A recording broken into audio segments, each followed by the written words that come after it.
Brahmadevi life is a journey. Dharma mein road never get disturb honey.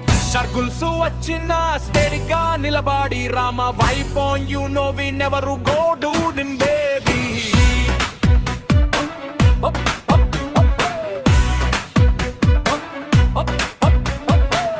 Friends ఈరోజు మనం బెండకాయ శనగ పలుకులు ఫ్రై ఎలా చేయాలో చూద్దాం. మూకుడు పెట్టుకుని స్టవ్ వెలిగించుకుని దీంట్లో నూనె వేసుకుని తగ్గించి వేసుకున్నా మధ్య మధ్యలో వేసుకోవచ్చు నూనె.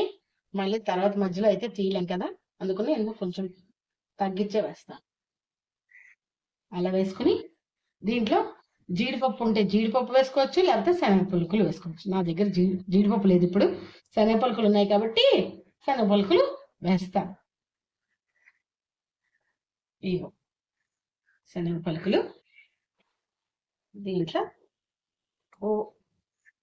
చేతులతో గుప్పిడి తీసుకున్నాను. గుప్పిడి నిండా తీసుకోలేదు అనుకోండి, నాకు బెండకాయని బట్టి తీసుకున్నాను. 1 కేజీ బెండకాయలు ఉన్నాయి, దానికి తగ్గట్టు నేను శనగ పలుకులు తీసుకున్నాను. అవి కొంచెం వేగనిద్దాం. ఇవి మరి పేలుతున్నాయి, ఎర్రగా వేయలేదు, ఎందుకంటే మళ్ళీ బెండకాయలు వాటితో పాటు ఫ్రై అవుతూ ఉంటాయి కదా, అందుకోసం కొంచెం వేగిన తర్వాత మరి ఎర్రగా వేయించకుండా కొంచెం వేగేయి అని తెలుసున్న తర్వాత ఇప్పుడు ఇవి వేసుకున్నాను. కొంచెం తరిగి పెట్టుకుంటే కాసేపటి తర్వాత కడిగి తరిగి పెట్టుకున్నాం అనుకోండి, ఆ తర్వాతకి మనకి బెండకాయ జిగుటుగా రాదనమాట. అందుకోసం కొంచెం సేపు అలా ఆరబెట్టి నేను అప్పుడు బెండకాయని కొంచెం వేయిస్తున్నాను.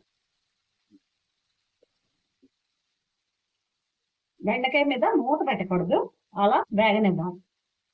ఓకేనా? స్లిమ్లో మరీ ఎక్కువ హైలో పెట్టకూడదు, మరి ఎక్కువ లోలో కాకుండా మీడియం ఫ్లేమ్లో పెడుతున్నాను అన్నమాట. మీడియం ఫ్లేమ్లో పెడుతున్నాను. అలా పెట్టి కుక్ చేసుకుని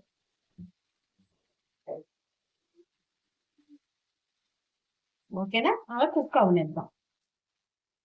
మధ్య మధ్యలో కూరని వేయించుకుంటూ ఉంటుంది.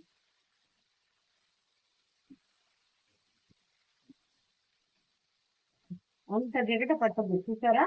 అలా మూత పెట్టకుండా మళ్ళీ మనం కాసేపు ఆరనిస్తే ఇదవ్వదు, జిగురులాగా ఎక్కువ రాదనమాట.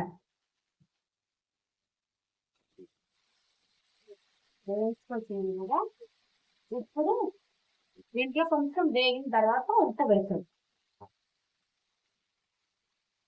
అంతట్లోకి కొడుతుందని అలా వేసుకుంటారు, అందుకోసం అలా వేస్తుంది. ఇది ఇంకా వేగలేసాను.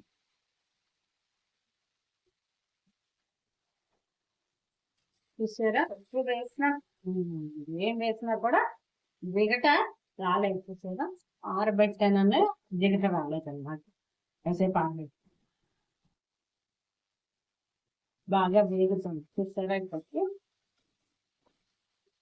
నూనె కూడా సరిపోతుంది మనం వేస్తుంది, మళ్ళీ ఇంక వేయక్కర్లేదు. దీన్ని కాసేపు వేగనిద్దాం.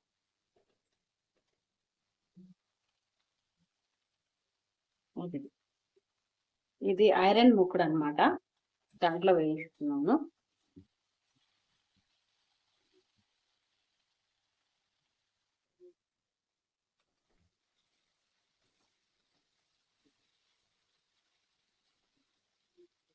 ఇప్పుడు వేగిపోయినట్టే ఉంది. కావాలనుకుంటే ఇక్కడ దాకా ఆపేసి కూడా పౌడర్ జల్లుకోవచ్చు. నేను ఒకసారి సాంబార్ పౌడర్ అని చెప్పాను కదా, ఆ పౌడర్ని దీంట్లో జల్లుకుంటే చాలా బాగుంటుంది. సాంబార్ పౌడర్ నేను నా పౌడర్ రెసిపీ నా ఛానల్లో ఉంది, చెక్ చేయండి. దాంట్లో ఆ పౌడర్ని ఇప్పుడు మనం వాడుకోబోతుంది. అది కూరల్లో కూడా వేసుకోవచ్చని చెప్పాను. దాంట్లో ఆ పౌడర్ని ఇప్పుడు మనం వాడుకోబోతున్నాం. దీంట్లో బాగా ఫ్రై ఇష్టపడే వాళ్ళు అలా చేసుకోవచ్చు, లేదు చాలు అనుకున్న వాళ్ళు ఉప్పు కూడా వేస్తాం కాబట్టి కొంచెం కారం జల్లిస్తుంది. నాకు అంత వేయించేయక్కర్లేదు, ఇక్కడితో చాలు కాబట్టి నేను కారం వేసేస్తాను. కారం వేసేసి ఇది చాలా చిన్న చెంచా, అందుకోసం అన్ని స్పూన్లు వేస్తున్నాను అనమాట. కొంచెం కారం కూడా తగినంత వేసేసుకుని కలిపేసుకుని ఇప్పుడు పౌడర్ వేసుకున్నాను. ఇదిగో ఈ పౌడర్ అన్నమాట, వేయించి పెట్టుకున్న సాంబార్ పౌడర్. సాంబార్లోకి వేసుకుంటాను, ఇలా కూరల్లోకి కూడా వేసుకుంటూ ఉంటాను అన్నమాట. దీన్ని ఇప్పుడు దీంట్లోకి ఓ స్పూన్ తీసుకున్నాను. ఓ స్పూన్ తోటి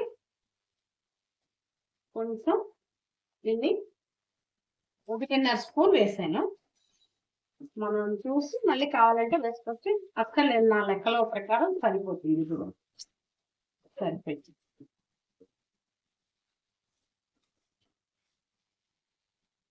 ఒక్క నిమిషం అది వేగనిస్తాం. కొంచెం పొడి జల్లం కదా, అందుకోసం అది వేగడం కోసమే కొంచెం ఒక్క నిమిషం అలా కలుపుకుందాం అన్నమాట. వేగనిచ్చి కాసేపు కట్టేద్దాం. ఇది సిమ్లోనే పెట్టుకున్నాను, తక్కువ మంట మీద చేస్తున్నాను అనమాట.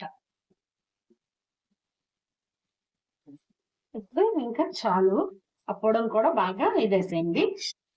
దీన్ని ఇంకా కట్టేసి బౌల్లోకి తీసేసుకుందాం.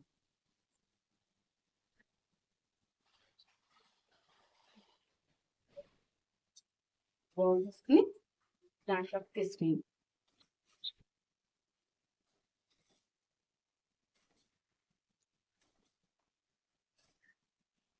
బౌల్లోకి తీసేసుకున్నాం. ఈ వీడియో కనుక మీకు నచ్చినట్టయితే లైక్ చేయండి, షేర్ చేయండి, కమెంట్ చేయండి. సబ్స్క్రైబ్ చేసుకోవడం మాత్రం మర్చిపోకండి. సబ్స్క్రైబ్ చేసుకోండి. ఇలా తయారు చేసి చూడండి. చూసిన తర్వాత నాకు కామెంట్ సెక్షన్లో మీ అభిప్రాయం తెలియజేయండి. ఓకేనా ఫ్రెండ్స్? బాయ్.